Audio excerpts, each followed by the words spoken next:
gitu loh. Pasti ada pesan yang ingin disampaikan. Nah, itu yang belum tahu. Paham sampai di situ? Udah yang, udah ya, Bu. Oke, Pestan lanjut. Jadi gini, pertanyaanku, aku nggak bertanya sama dokter tadi, karena mereka kan Iya. sama Ratu Boti sama Pak Dokter kan saling tanya nih. Yang aku tanyakan tuh, ini kasusnya udah mau kemana arahnya gitu. Ya kan nggak salah bertanya kan. Ya. Ya kan mana tahu kan kita di sini semua tahu kan. Ya aku mau bertanya lagi, mana ada yang lebih tahu gitu. Dan satu lagi, Jadi kalau bagaimana? misalnya ini tadi jelas Ratu Boti dan Dokter Andrian membahas apa kronologi. Kalau Mbak bertanya itu lagi kan nggak lucu gitu loh. Serius. Nah, Ketika mana ada bisa menjawab. Kak Ayu, Saya. Kak Ayu, sebentar ya, Maksud saya mau ini, jawab ya. bentar, Mak. Maksud Kayu, next time jangan dilakukan lagi kayak Pestar nih masuk ke atas. Kalau mau mencecar dokter Andrean karena memang dia tim sebelah, itu lebih menarik karena ingin menggali informasi. Jauh lebih dapat esensinya semuanya gitu loh. Karena kita Ya. bicara bukan tentang hal pribadi. Oke, Mak Boti lanjut. Boleh ya, Kak? Gak Ya. apa-apa ya. Lanjut, Mak Memang Boti.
Kan urusan influencer. Itu net.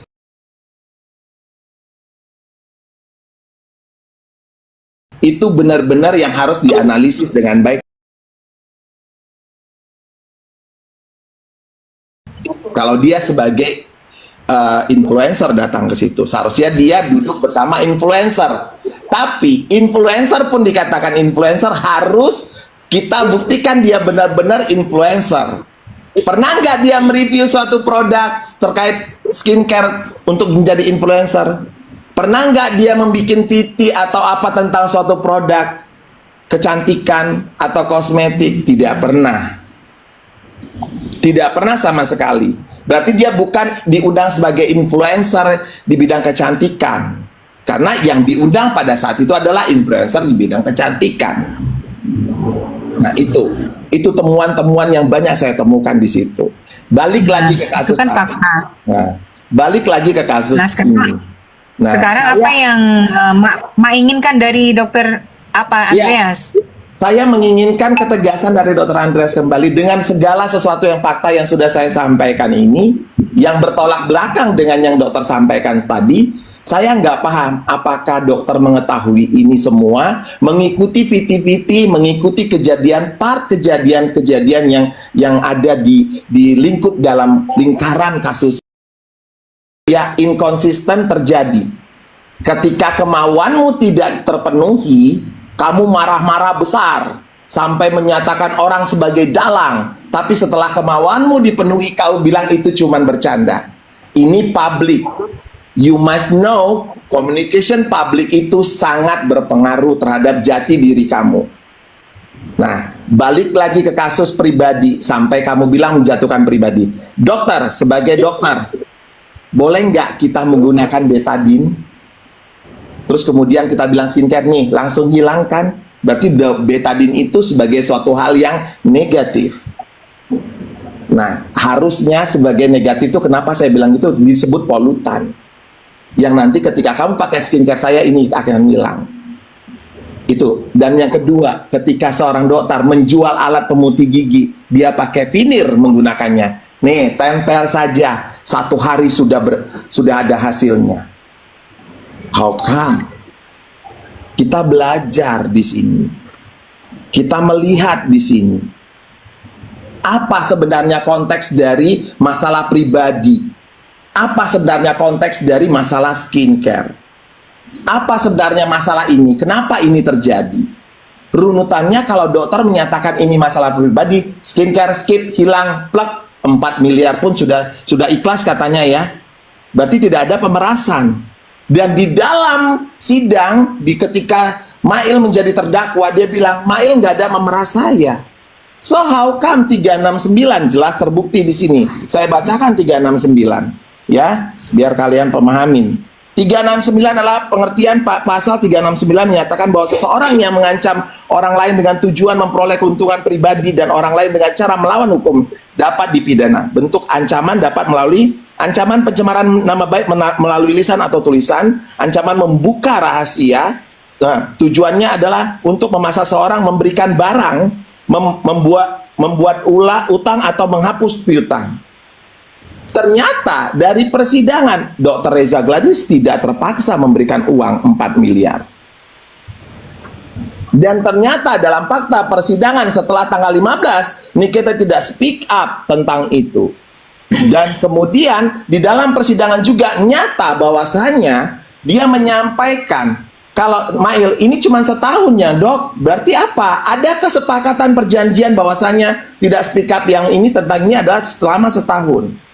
Nah, kemudian di situ disampaikan kembali, Nikita mau membantu dokter asal dokter mau memperbaiki skincare dokter.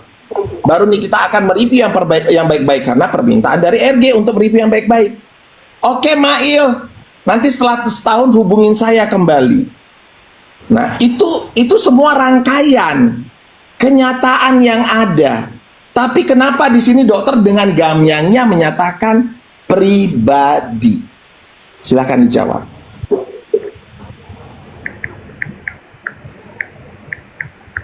Ini giliran aku.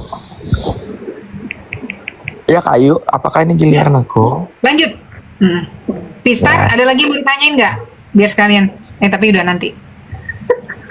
Jangan tersinggung ya Bu.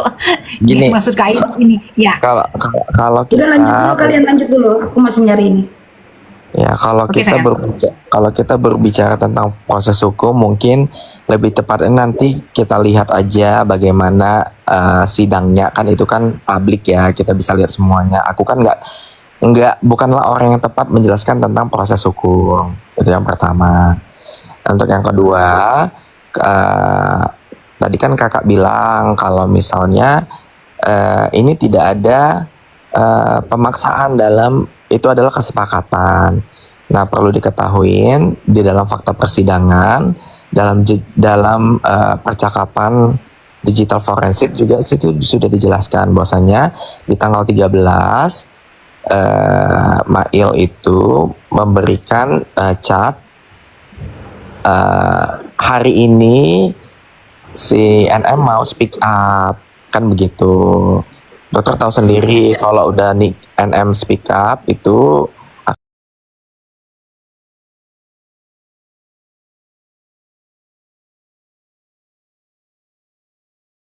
akan